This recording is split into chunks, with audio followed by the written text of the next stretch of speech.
Okay, so next up is to finish the head links and then check the radio setup and the link links. So the first thing we can do is go ahead and attach the fly bar cage to the washout arms. Now if you built this right, your wording on this link will be on the outside. Okay, check to make sure you resize this link and go ahead and get both sides onto the washout. Next thing we're going to do is what was left in that bag were two long links, two short links. They want 37.3 millimeters here, and by the way, there's a half twist.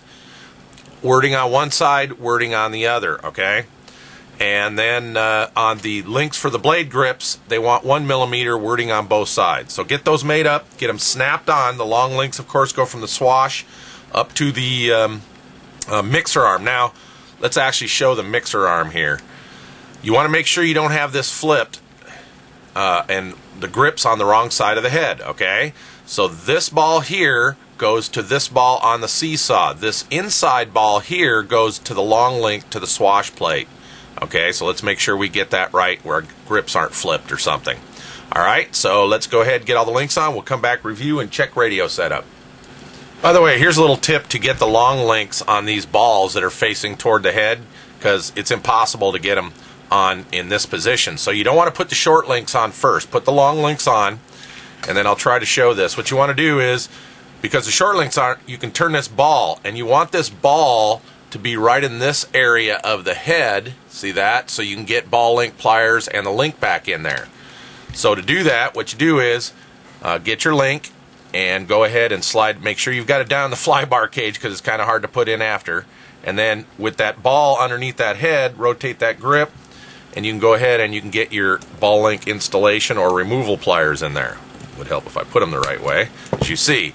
Then you can go ahead and put that in the right position, and that gets your link on for you. Alright, so go ahead and do that to both, just a tip. Okay, on to checking head setup. Now I found that let's see, what size is that? A 2 millimeter Allen wrench wedged up with the fly bar in line with the set screws makes a great fly bar lock. You can see that locks it pretty well. Okay, so with it locked, we're going to take a look at our head setup. Now it turns out the manual links were pretty much right on. I did lengthen mine 2 turns here, but remember, you know, when you're measuring with a ruler on these insides, everybody's going to have a little bit of variance. So also I had a mistake here. I know I said 5.4 here, but when I put mine together I had 4.5, so somehow I reversed the number. So I had to lengthen these to 5.4, and that worked out.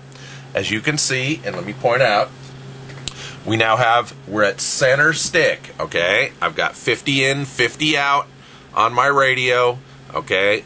For you Futaba guys, just make your pitch curve 50% flat, and you know you're at 50 and 50 out. Doesn't matter where the throttle stick is. You can do that here too. But 50 and 50 out, okay? So that's center stick. So here we go as we see our washout straight across. Okay, I pretty much have 0 pitch, and I'll show that in a minute here as we move up. But the main thing is our washout straight across, and we're pretty centered here. Swash is level ahead. We got all our links right from the servos. It should be level. Swash is level. So basically, the links in the manual turn out pretty much right on. Now, important thing here is this link here from the swash up to this mixer arm should be 90 with the mixer arm, okay? Don't jack these around a lot from the manual. We're not trying to get the mixer arm level here. We want this mixer arm 90 with the link to the swash. Okay, so what you'll do for 0 pitch is if you got these right, you should only have to adjust this long one maybe 1 turn to get to 0 pitch. Let me show you how I get to 0 pitch. We got the fly bar lock in there, right?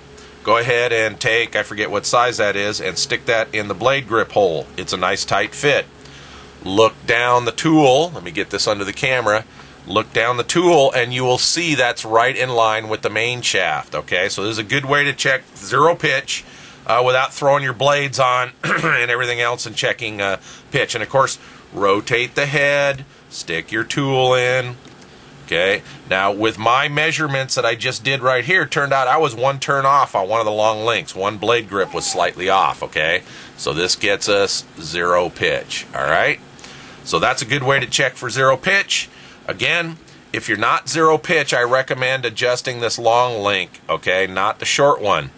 Because remember, we want the MSH out. One full turn on this, you'll see quite a bit of difference between the short links. If that's the case, you'll have a much different gap between the two links. Okay, so it turns out you don't want to mess with those. One turn here, however, is about really a half a turn compared to one of these. So anyway, that pretty much gets us on. Our links were straight on. Now a couple tips. Let's go into the swash mix now. So I'm going to go to swash mix. I went ahead and put a blade on to measure my total pitch range, okay? This head gets a huge amount of pitch, or can, all right? So what I did was when we left them 60, 60, 60, I could see I'm just starting, the washout's just starting to bind on the head, okay? And then down here, the swash isn't hitting the collar, but you got to watch out that this ball bearing, when you give elevator, doesn't bottom out. If it is, raise the swash a little bit. That's why I said I had to go 2 turns. But I was centering up all the mechanics when I did that. So the bearing's not bottoming out here in the anti-rotation, and at full pitch, I'm just starting to hit here. So basically, that's the maximum amount of pitch. Now, this is off my pitch scale. I mean, it's over 15 degrees on my pitch gauge. So what I did was I fooled around and I lowered my pitch mix to 40. Okay, that gave me 13. If you want less than that, you're gonna have to go less than that. But this gave me a pitch range of 13 degrees, okay, with a pitch gauge on here. All right, then the recommendation is 8 degrees of cyclic. Now, as you can see, nothing's binding with 60% in my swash mix for aileron and elevator, but I put a pitch gauge on it, and I close to 10 degrees. I might like that myself, but for the first flight, I am going to lower my aileron and my elevator to 50. Okay, that will tame it down a little bit and give me 8 degrees of pitch. So 50, 50. Actually, I'm getting a little over 8 with that, okay, but that's the way I'm going to fly it the first time. What you don't want to do is leave all that stuff jacked up so you have so much pitch and so much cyclic you start having problems. All right, so that's my numbers. That's what I'm going to wind up. Your mileage may vary there, but again, put a pitch gauge on, measure your total pitch with the pitch stick, okay? Then put a pitch gauge on the blades and check your elevator, and of course to check aileron you're going to have the head this way, okay? But usually the aileron and elevator number will be about the same number, okay? You want about 8 degrees is what recommended. I'm just a touch over that. I think I'm like 8.5 with 50-50. So I'm going to leave it that way for now, and that finishes head setup.